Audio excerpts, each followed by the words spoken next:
Hi, my name is Dr. Robin Abramczyk, and I am a general dentist in Heath, Texas. The name of my practice is Smile Ranch Dentistry, and I practice with a holistic and natural approach. And I'm here with one of our very favorite patients, Jeff Hecox. Jeff, do you want to tell our viewers a little bit about how you came to find us? Sure, yeah. I was wanting to get my amalgams removed, so I Googled holistic dentists, and I looked at the IOMT, is that it? Yeah. And I saw the Smart Certified, y'all were on there, and y'all were less than 5 hours away like all the others, so I was like, give them a shot. Awesome. So you came here and you had a lot of dental work done? Yeah, a lot. Yeah. I don't even remember how many it was. Was it 15? You had 14? Something like pretty that. much every premolar and molar yeah. was filled with mercury, and that was early on, and it was a lot of work. Yeah. But you did it in, I don't even know, what was it, 7 hours? All in one shot? Yeah. He's done great since. Well, today we wanted to talk to you a little bit about EMFs, and Jeff is really, I would consider him maybe not an expert, but very close to it. He's very knowledgeable and well informed about EMFs. Jeff, do you want to tell viewers a little bit about EMFs? Sure.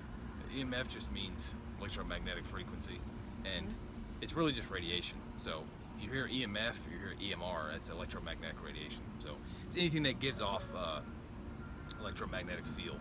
So cell phones, laptops, TVs, it's pretty much anything that's electric, your phone, smartphone, especially your smartphone. Oh yeah. So when you have your smartphone in your pocket and it's on, you're getting dosed with radiation. I mean, it's radiation, just like you think from an x-ray. It's not quite that strong, but so when you have your phone in your pocket and it's not on airplane mode, which I would suggest doing, always put your phone on airplane mode when it's in your pocket. You're basically getting fried the whole time. And also laptops, putting them in your lap. That's a big no-no. Absolutely. Yeah. Absolutely. So I find that some of my patients tend to be a little more sensitive than others. Like they can walk in, or if they're near something, they can really feel it. Talk a little bit about that, and then I want you to address the smart meters as well. Yeah.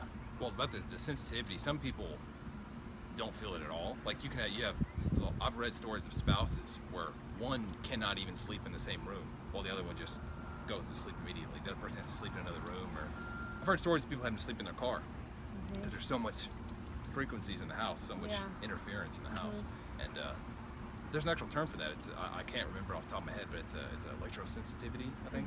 Yeah. And so, but point is, whether you're sensitive to it or not, it's still affecting your cells. Absolutely. Yeah. What does it do to the cells?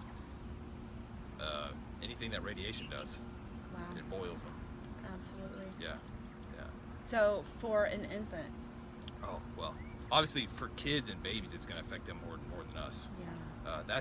So if you see a mother walking around and she's got her smartphone on her belly, or I've Fitbit.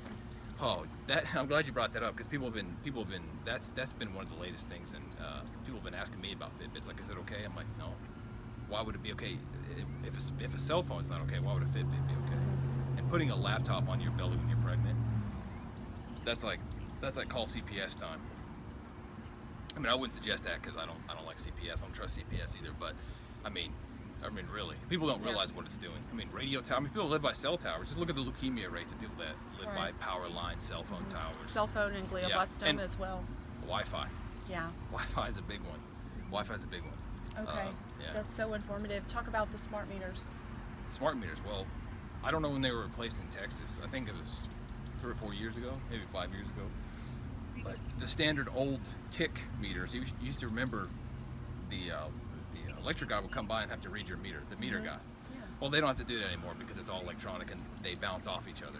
Each smart meter reads off each other and sends it back to the database. Well, the problem with that is it's sending off giant bursts of radiation that go through your house, your neighbor's house, your whole neighborhood, because they bounce off each other. They read. Oh, wonderful. Yeah. So it's just great. Wonderful. Yeah. And they're my neighbor's microwave as well. Oh yeah. Oh, well, microwaves. Yeah. I mean, pretty much everything you can list, but I would stay away from microwaves. Microwaves are lethal to all cells.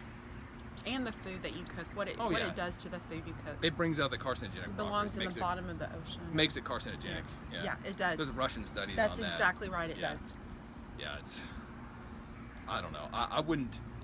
Anything that plugs into the wall or runs off a battery, I would just keep your distance, and especially at night, because that's when your body's trying to recuperate, trying to rebuild. So it's interesting, you know, we're in this world and we're exposed to all of these things around us, and you know, you really can't avoid them other than moving to, you know, the woods somewhere. Yeah. So what are some Yeah. ways that we can mitigate that, or Sure. possibly supplements that we can take to help Yeah. mitigate that and just to Well, live healthier and cleaner? I would say the best way is just distance. So if you live near power lines that are low, if you can move or get away, do. If you live near a cell phone tower, do. But there's also ways that you can get anything that blocks out, you know, anything that's nickel, copper, anything that's conductive. So you want to get something that's like a Faraday cage. Like a Faraday Yeah. cage, yeah. Like when you go into an elevator and your phone dies. It's because the door's closed and it's blocked it out. Things like that. I mean, just distance though, because it's not realistic for most people. Like, well, I can't live without my cell phone. Okay, but you can put it on airplane mode. You put it on airplane mode, you can not put your laptop in your lap. You can turn Wi-Fi off at night. Turn your Wi-Fi, turn your cell phones off at night. Yeah. Turn them off. Keep them away, especially for your Yeah. kids, and don't let your kids be on these devices. No. It's Keep so it- very harmful. The tablets. If you do the tablet, just keep Wi-Fi off. Because as far as I know, the tablets don't put off any EMF when they're not in Wi-Fi. They put off very little from the ones that I've seen. Absolutely. So and there's analyzers you can get. You Yeah. can get triple axis analyzers and That you can go around your house and measure. Yeah, absolutely. Okay. Yeah. Wow, that's so. And what about supplements? The Antioxidants. yeah, I mean, obviously, vitamin E, Yeah, vitamin C. Getting sun, vitamin D. absolutely. I would suggest doing it naturally and trying to get vitamins from food, fruits and vegetables versus taking like isolates. They'll still be effective, but try to get it from your diet Yeah. and from the sun. That's Obviously, good. more than taking pills. You know. Awesome. Well, that's some really good tips. I appreciate it. Yeah. Thank you for sharing, Well, and thank you for joining us today.